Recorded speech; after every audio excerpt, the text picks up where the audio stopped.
은퇴하시고 모든 은퇴비까지 다 선교회에 헌신하시고 수없이 많이 선교지를 탐방하시고 그들을 돌보는 가운데 주위에서는 가지고 있는 재력들이 많은 줄 알고 계시다고 하는데 자기는 아무것도 없다는 거예요. 그래서 일이 뭘 해야 되면 자기는 먼저 일을 저질러 놓고 보면 하나님께서 그때 다 채워 주십니다. 하나님께서 하신다는 그런 간증을 하시더라고요. 우리에게도 이러한 하나님의 은혜가 있기를 주님의 이름으로 축복합니다. 오늘은 본문 말씀 가지고 충성된 족이라는 제목으로 함께 은혜를 나누고자 합니다. 한 회사에 성실하다고 소문난 청년이 추천을 받아서 입사를 했습니다. 처음에는 열심히 하겠다고 일을 하겠다고 다짐을 했는데 시간이 지나면서 책임감이 흐려지고 지각이 잦아지고 일도 대충대충 하는 거예요. 신실하다고 추천을 받았는데 이 청년이 하는 그런 모습을 보니까 신실한 청년이 못된 거예요. 회사가 실망을 하고 결국 그를 해고했습니다. 집으로 돌아가면서 이 청년이 생각을 합니다. 내가 이렇게 끝나는구나 하고 자신이 추천을 받아서 직장에 들어가서 했던 그런 모습들을 보면서 후회를 했어요. 그렇게 집에서 쉬고 있는데 며칠이 지난 후에 사장님이 직접 전화를 해서 다시금 복귀를 시키는 거예요. 사장님께서 복귀시키는 그 말씀에 반갑기도 한데 한편으로는 왜 나를 복귀시켰을까? 내가 사장이라면 나같이 불성실한 사람을 다시금 복귀시키지 않았을 텐데. 사장 앞에 가서 물었다는 거예요. 사장님, 저같이 불성실하고 자격이 없는데 왜 저를 다시금 복귀시켰냐고. 그때 사장님이 하는 말이, 그래, 당신은 자격이 없다. 하지만 당신이 달라질 수 있다고 나는 믿는다. 그래서 이번 기회는 당신 자격 때문에 어떤 조건 때문에 복귀시킨 것이 아니라 내가 너에게 베푸는 은혜다 하고 하더라는 겁니다. 그러면서 이제는 최선을 다해보라.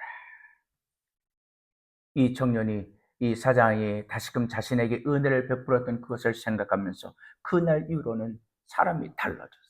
아침 일찍 출근하고 작은 일에도 최선을 다하고 주어진 일에 충성을 다하는 정말로 회사에서 누구보다도 충실한 일꾼이 되었다고 합니다. 여러분, 이 청년이 최선을 다해 충성한 것은 다시 얻은 기회가 내 권리가 아니라 나에게 주어진 은혜라는 것을 알았기 때문에 최선을 다했다는 것입니다. 오늘 우리도 마찬가지입니다. 하나님께서 우리를 부르셨을 때 우리는 그 하나님의 그 큰 은혜에 대해서 얼마나 감사하고 감격하며 충성하고 헌신했습니까? 시간이 지나면서 감사도 식어지고 봉사도 식어지고 사명도 흐릿해지지 않았습니까? 그런 우리에게 오늘 주님은 다시금 우리에게 기회를 주시려고 이 은혜의 자리로 우리를 불러준 줄 믿습니다. 주님은 다시금 우리에게 불러진 이 자리를 통해서 찬양이 회복되고 봉사가 회복되고 교회 안에서 주께서 주시는 그러한 일을 감사하며 충성할 수 있는 기회를 우리에게 주시고자 하는 것입니다.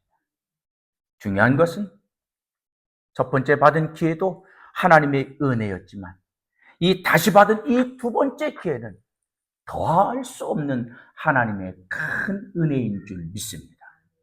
그럼 베드로가 그랬잖아요. 처음 주님의 부르심을 받아 제자가 되었을 때는 겉멋만 잔뜩 들어서 형식적인 제자에 불과했어요. 하지만 부활하신 주님께서 그를 다시금 찾아가 주시고 그에게 더 큰 은혜를 베풀어 주시면서 사명을 주실 때 그 은혜에 감사해서 그가 순교의 자리도 마다하지 않았지 않습니까?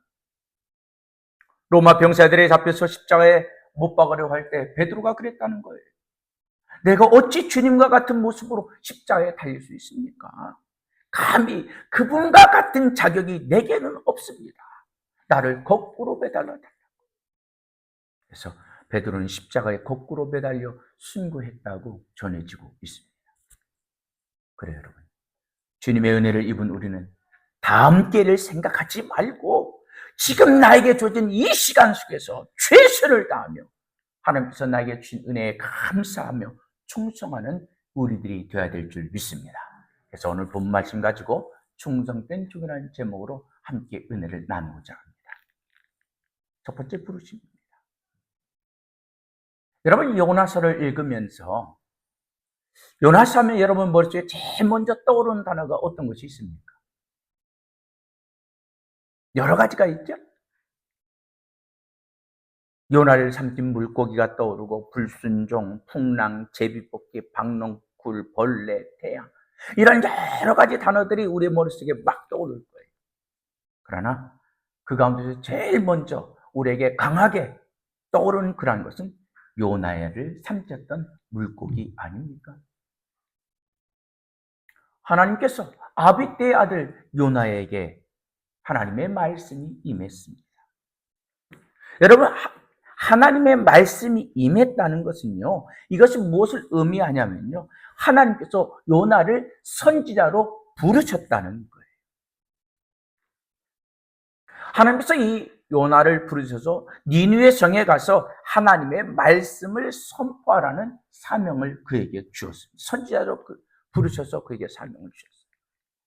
여러분, 전에도 말씀드렸지만 다시 한번 이 선지자와 제사장의 차이를 말씀드려 봅니다. 제사장은 반드시 네 지파 중에서 제사장 계열에서만 세워지는 것이 제사장이었습니다. 반면에 선지자는요, 하나님께서 세워서 백성에게 말씀을 전하는 자가 선지자입니다.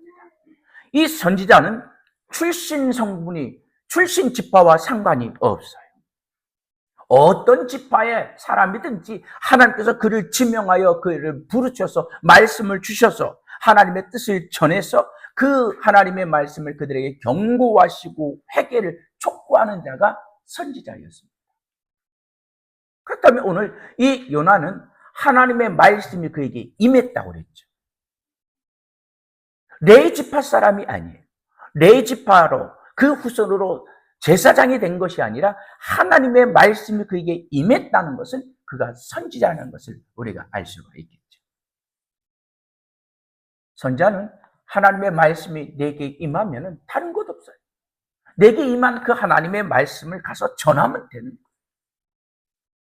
그런데 이 요나서를 보면 이 요나가 하나님의 말씀이 나에게 임해서 니느웨 성에 가서 하나님의 말씀을 전하라고 하는데 그 하나님의 경고하심을 외치라고 하는데 하나님께서 심판하신다는 말씀을 외치라고 하는데 요나가 그 말씀을 불순종하고 다시스로 가는 배에 몸을 싣고 도망을 칩니다. 하나님께서 그를 부르셔서 그를 세워서 하나님의 말씀을 주셔서 그 말씀을 외치라고 선자를 세웠다면 그 말씀대로 순종해서 이 요나가 니느웨에 가야 되는데 왜 다시스로 도망을 가죠? 이유가 뭡니까? 사사 기드온은 하나님께서 그를 사사로 부르셨을 때 확신이 없었어요. 그래서 하나님께서 정말로 나를 부르셨다면 나에게 확신을 달라. 그리고 하나님을 시험하잖아요. 양털 문치를 가지고 하나님께서 나를 부르신 것이요. 시험. 이 기도원과 같이 하나님께서 나를 부르셨다는 것에 대해서 확신이 없어서 도망쳤습니까?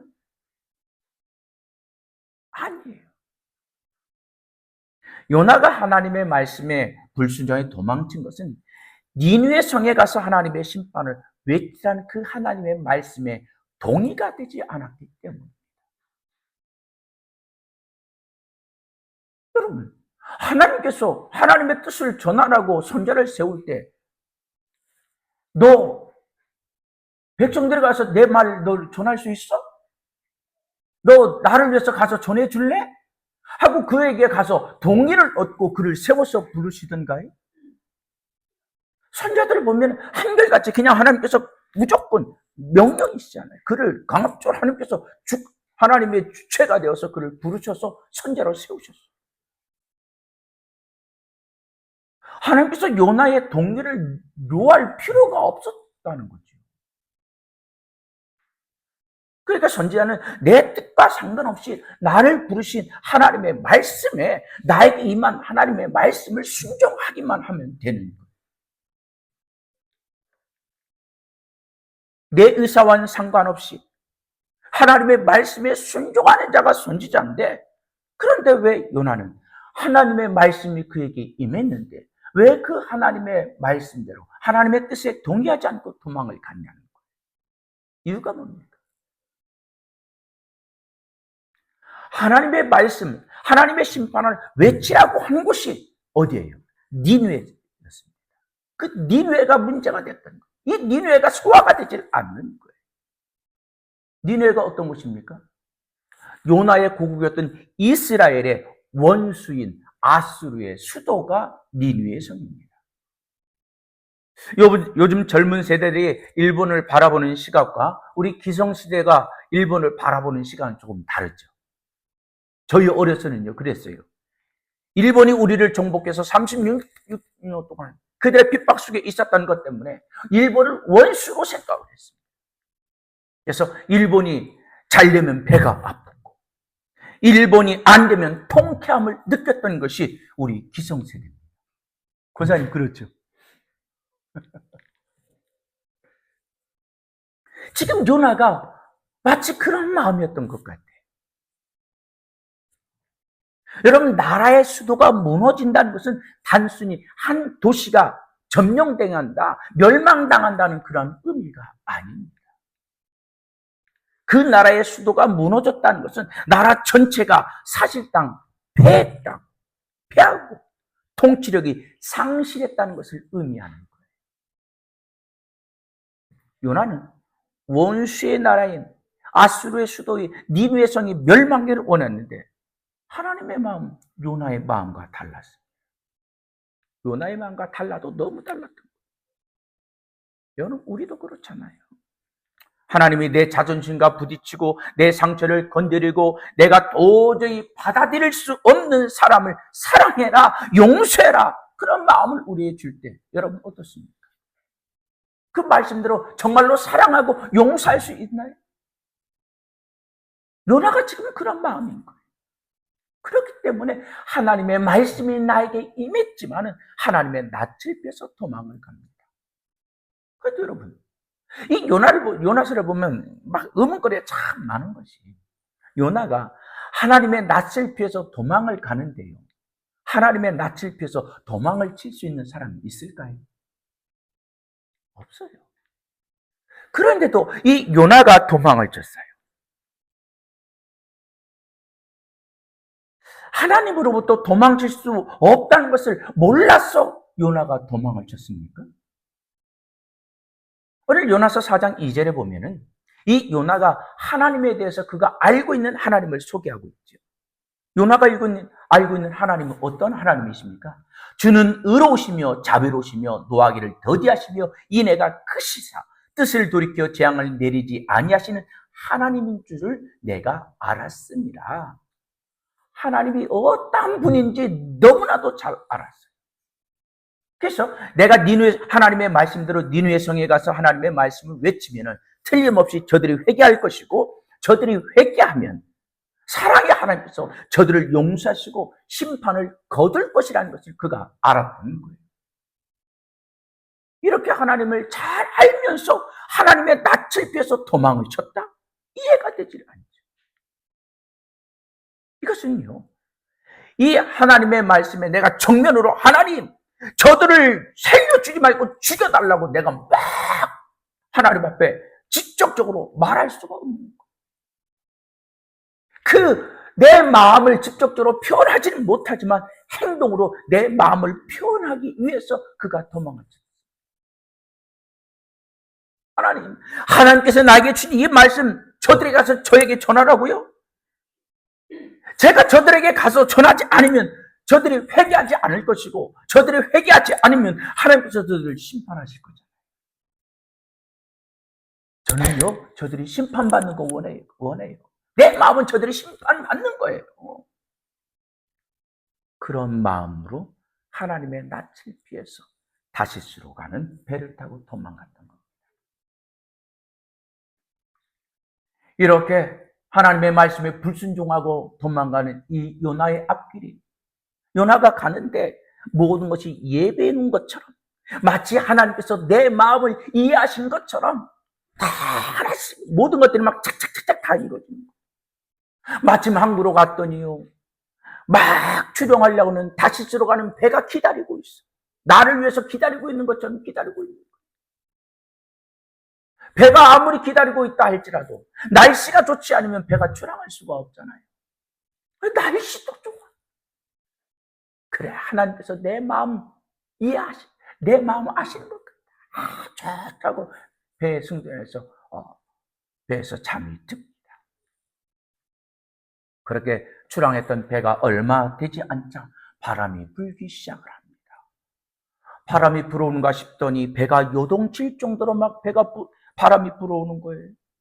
선원들의 그 경험을 살려서 배가 자초하지 않도록 최선을 다해서 배를 항해를 하는데, 점점 바람이 심해지면서 풍랑이 일기 시작하는데요. 그 선원들의 경험으로 도저히 이 풍랑을 헤쳐나갈 수 없는 집채 많은 파도들이 밀려오는 겁니다. 당시 이들의 문화에서는 이런 문제들이 있을 때 이 문제가 도대체 누구 때문에 이런 일이 있는가 해서 제비를 뽑으면서 그 순례를 잡는, 원인을 찾는 그러한 문화가 있었다고 합니다. 배에 탔던 모든 사람이 다 갑판으로 모였어요. 이 풍랑이 누구의 죄 때문인지 제비를 뽑자는 겁니다. 여러분, 하나님을 섬기는 이 요나가 그 모습을 볼 때 그것이 얼마나 가장자했겠습니까? 저들 좀 미신입니다. 대수롭지 않게 여겼어요. 그런데 제비를 뽑으면 한 사람 한 사람이 쭉 제비를 뽑고 가는데, 제비를 뽑아도 순례 제비가 뽑히지 않는, 그러면 점점 자기 차례가 다가옵니다. 여러분, 만약 여러분이 이때 요나였다면 어떤 심정이 들었을까요? 여전히 미신이라 여기면서 그냥 태평하게 그냥 나에게 오는 순서를 기다리면서 그걸 뽑겠습니까? 처음에는 미신이라 생각하고 그것을 마음도 쓰지 않았을 거예요. 그런데 점점 순서가 다가오면서 그의 마음이 미신이라 완전히 불신했던 그런 마음속에 설마라는 단어로 바뀌는 거예요. 설마. 그런데 그것이 점점 나에게 다가오면서 이 설마라는 마음이 이제는 내가 뽑히는 거 아니야? 하는 그런 두려운 마음으로 다가오기 시작합니다. 그래요, 여러분. 설마가 사람 잡는다는 말처럼 설마하던 이 요나가 그 통속에 손을 넣고 제비를 뽑는데 그의 손에 달려오는 그 제비는 순례 표시가 되는 제비가 올라오는 거예요. 순간 그 배에 탔던 모든 사람들의 시선이 요나에게 쏠리는 겁니다. 여러분, 사람들의 시선이 요나에게 쏠렸다는 것은 어떤 의미입니까? 너 도대체 무슨 죄를 져서 우리를 이렇게 죽을 지경을 만드느냐? 너 무슨 죄를 졌어? 그거 아닙니까? 사람들의 그 온통 자기에게 쏟아지는 그 눈총을 받으면서 요나가 모든 것을 체험하고 내가 누구인지, 왜 이 배를 타게 되었는지 자초지종을 다 이야기하고 이 풍랑이 자신 때문에 일어난 것을 시인을 합니다. 여러분, 풍랑의 원인을 안다고 풍랑이 잦아지는 것은 아니잖아요. 선원들이 어떻게든 풍랑을 헤쳐서 육지에 배를 대려고 하는데 하나님께서 일으키신 풍랑이잖아요. 하나님께서 일으키신 풍랑이기 때문에 인간의 그 수많은 경험들은 하나님 앞에서 아무짝에도 쓸모가 없는, 헤쳐나갈 수가 없는 것입니다. 선원들은 눈물을 머금고 요나를 바다에 던지자 풍랑이 즉시 그쳤습니다. 풍랑 속에 던져진 요나는 하나님께서 미리 준비해 놓으셨던 큰 물고기가 삼켰다고 성경은 말합니다. 그 물고기 뱃속에서 요나가 하나님께 간절히 기도를 하자 하나님께서 이 요나에게 다시금 기회를 주시려고 육체에 토해내시죠. 그렇게 육체에 토해냈던 이 요나에게 하나님의 말씀이 두 번째 임합니다. 그 말씀이 뭡니까? 첫 번째 임했던 말씀과 동일한 거예요. 니느웨로 와서 내가 내게 명한 바를 그들에게 선포하라는 겁니다. 자, 그런데요, 요나서 3장 3절에 보면요, 여호와의 말씀대로 이 요나가 이제는 두 번째 하나님께서 그를 부르셔서 이 사명을 주었을 때는 니느웨로 와서 하나님의 말씀을 전합니다. 그런데요, 그 말씀을 보면요, 하루 동안 다니며 40일이 지나면 이 성이 무너질 것이라는 하나님의 말씀을 외쳐요. 며칠 동안 전했다고요? 하루 동안. 그런데요, 요나서 2장 3장 2절에 보면요, 이 니느웨 성 크기가 나오는데요, 이 니느웨 성은 하루길을 다니며 전할 성이 아닌 거예요. 사흘을 동안 사흘을 걸어 다니며 외쳐야만이 그 모든 이 하나님의 말씀을 다 전할 수 있는 그 정도의 크기라는 거죠. 그런데 하루길을 다니면서 외쳤다? 그 말은 어떤 말입니까? 하나님께서 재차 그에게 기회를 주었지만, 충성할 기회를 주었지만 그는 충성하지 않았다는 거예요. 요나는 대충 하나님의 심판을 외쳤는데 그 요나의 외침을 받은 니느웨 사람들은 그 요나의 외침이 강하게 울림으로 다가왔습니다. 낯선 선지자가 와서 하나님께서 40일 후에 이 성을 심판하신다고 외치니까 그 말을 들은 왕이 보좌에서 일어나서 왕복을 벗고 굵은 베옷으로 갈아입고 제위에 앉아서 조서를 백성들에게 내립니다. 사람이나 짐승이나 소떼나 양떼나 아무것도 입에 대지 말고 먹지도 말고 물도 마시지 말라. 여러분, 먹지도 말고 물도 마시지 말라. 여러분, 금식할 때 여러분 물 마셔야 안 마셔요? 물을 마시죠. 그러나 단식을 하면 어때요? 물을 마시지 않죠. 단식하며 그들이 회개했다는 거예요. 단식하며 회개하면서 그 왕이 뭐라 하면, 혹시 하나님께서 심판을 걷어주실지 않느냐? 우리가 이처럼 간절히 회개하면 하나님께서 혹시 우리의 모습을 보시고 심판하시들 그 심판을 거두지 않겠느냐? 걷어주시기를 간절히 바라는 마음으로 기도했다는 거예요. 그럼 그런데요, 지금 이 니네는 아수르 나라의 수도라고 그랬잖아요. 이 아수르 나라는 하나님을 섬기는 그런 나라가 아닙니다. 이방신을, 우상을 섬기는 그런 나라예요.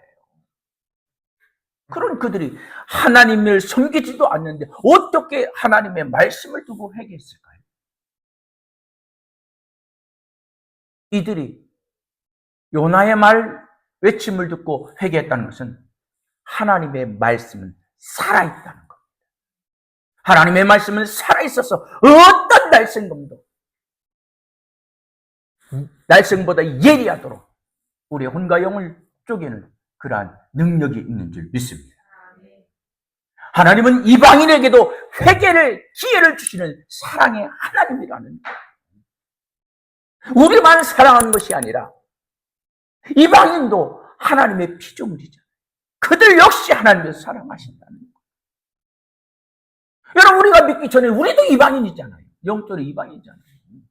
그런 우리에게 하나님의 사랑을 주셔서 우리가 예수를 믿고 하나님의 자녀가 된 것 아닙니까? 모든 사람에게 하나님을 느낄 수 있는 양심의 씨앗을 하나님께서 주셨다는 거예요. 이와 같은 이유 때문에 니느웨 성 사람들이 요나의 말을 듣고 회개하기 시작합니다. 그런데 이들이요, 요나의 말을 들은 것이 아니라 그의 삶을 보았다는 거예요. 어떤 삶입니까? 물고기 뱃속에서 죽었다가 살아난 이방인의 외침입니다. 물고기 뱃속에서 죽었다가 살아난 이방인의 외침을 그 말을 듣고 그들은 그 말을 기념겨 듣지 않고 하나님의 음성으로, 그들은 하나님의 경고의 말씀으로 들었다는 것. 그렇게 진심으로 회개했더니 하나님께서 그들에게 내리려고 했던 심판의 재앙을 거둬주셨습니다. 그 이후의 사건이 오늘 본문 말씀입니다. 4장 1절에 요나가 그 모습을 보고 또다시 매우 싫어하며 성내어 하나님께 기도하기를, 하나님 그것 봐요. 내가 고국에서 이럴 거라고 말했잖아요. 그래서 내가 다시스로 도망간 겁니다. 이렇게 사느니 차라리 죽는 게 낫다고 요나가 성을 냅니다. 그런 요나에게 하나님께서 뭐라고 합니까? 너 왜 성내? 네가 성내는 이유가 뭐야? 왜 성내는 거냐?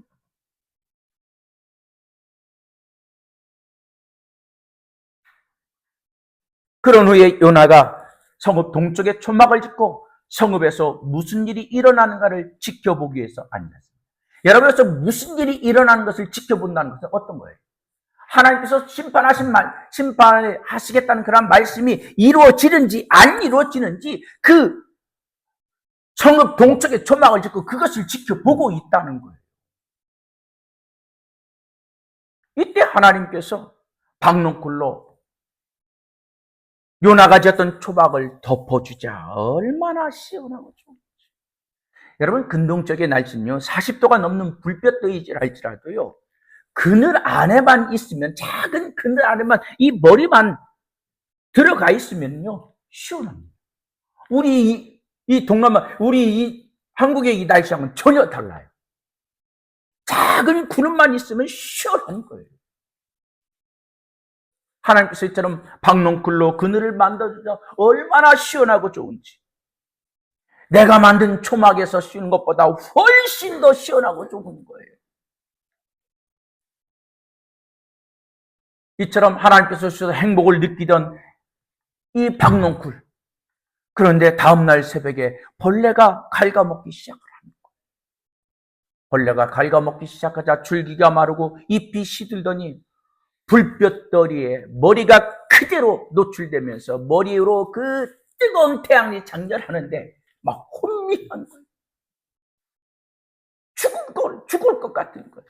또다시 하나님, 차라리 내가 죽을 것이 낫다고 또 합니다.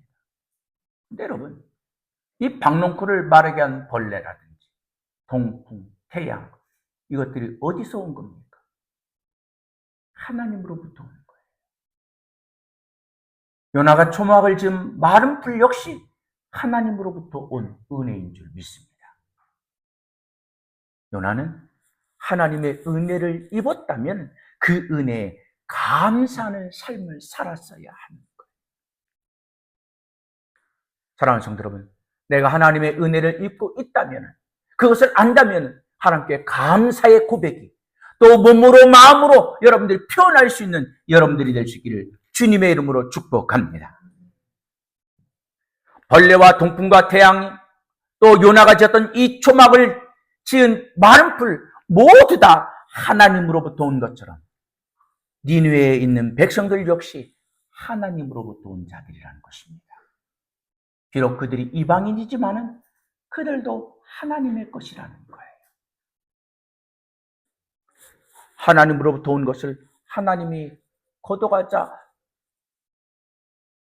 요나가 원망을 합니다. 그런 요나에게 하나님께서 말합니다. 내가 그것에 대해서 이러쿵저러쿵 할 이유가 뭐냐? 네가 심었어? 네가 심었어? 내가 심은 것을 하나님께서 그렇게 거둬갔다면은 하나님 내가 심었잖아요 하고 말도 할 수 있는데 자기가 심은 것도 아니야. 아무 말 할 수가 없어요. 모든 주권이 하나님에 있는 것을 아니까 꿀먹은 벙어리인 거예요. 여러분, 아담이 하나님의 말씀에 범죄함으로 인해서 자신의 벗은 몸이 부끄러워서 자신의 몸을 가렸던 나뭇잎이 바람이 불고 태양이 장렬하니까 내리쬐니까 그것이 부서지고 또다시 자신의 부끄러움을 온천하에 드러나게 합니다. 이처럼 박농쿨도 일시적으로는 햇빛을 가렸지만 벌레가 갉아먹고 바람이 불고 태양이 빛이 내리쬐자 부서지면서 더 이상 햇빛을 가릴 수가 없더라는 거예요. 무슨 말입니까? 우리 인간의 노력은 잠시는 만족할 수 있지만 영원하지 못하다는 거예요. 하나님은 벌레 한 마리를 가지고도 많은 뿔을 능가할 수도 있고 마른 풀보다도 못하게 할 수도 있는 분이 우리 하나님인 줄 믿습니다. 하나님은 이 모든 것들을 주관하시는 주인이십니다. 요나는 하나님의 은혜 중에 사는 대상자지 주관자가 아닙니다. 결국 우리는 은혜 중에 사는 자지 주관자가 아니라는 거예요. 그러므로 우리는 내 생명이나 환경이나 어떤 조건에 불평할 것이 하나도 없습니다. 그저 하나님이 주신 은혜를 누리며 있을 뿐이지 그것을 내가 주관하려고 내 마음대로 작정하고 움직이는 것은 아무것도 없다는 거예요. 심지어 우리의 생명까지도 말입니다. 요나는 하나님의 은혜의 수혜자요, 그 은혜에 살아가는 자지 주관자가 아니었습니다. 그런데 요나는 마치 자기가 주관자인 것처럼 자신의 권리를 주장했어요. 요나는 니네가 구원받으면 안 된다, 자기들만 하나님의 은혜를 누려야 한다고 말합니다. 하나님의 은혜가 자신들만의 전유물인 것처럼 권리를 주장했습니다.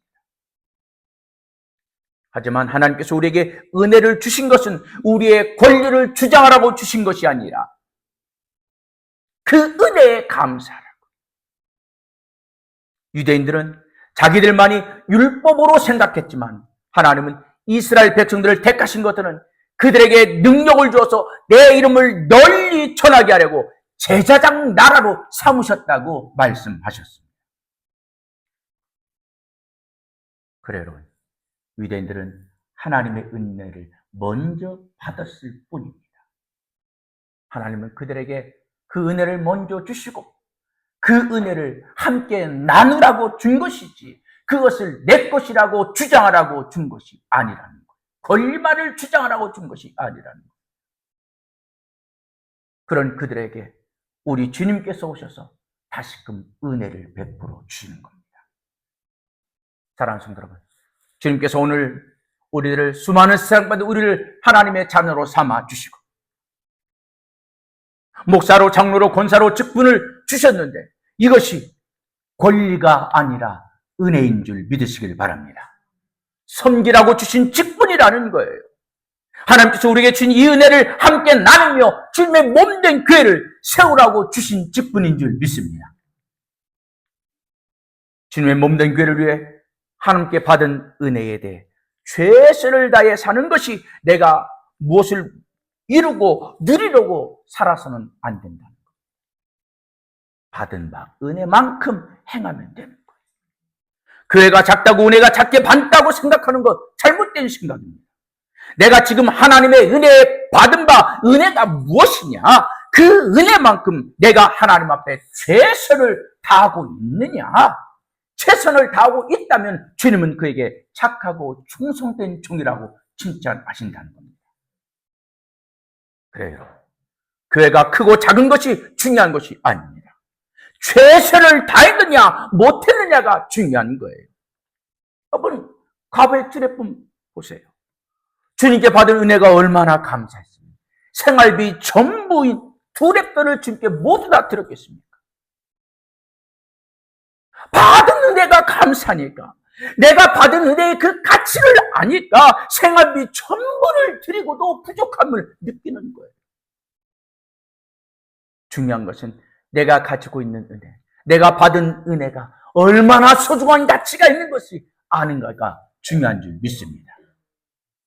우리 교회가 과부의 두 랩돈과 같이 작다고 할지라도 그것을 주님을 위해 온전히 바치기만 한다면 하나님께서 인정하는 아름다운 교회가 될 줄 믿습니다. 교회가 아무리 커도 많은 성도가 있다 할지라도 많은 것 중에 드린 자가 되면 의미가 없어요. 하나님께 받은 은혜는 권리가 아닙니다.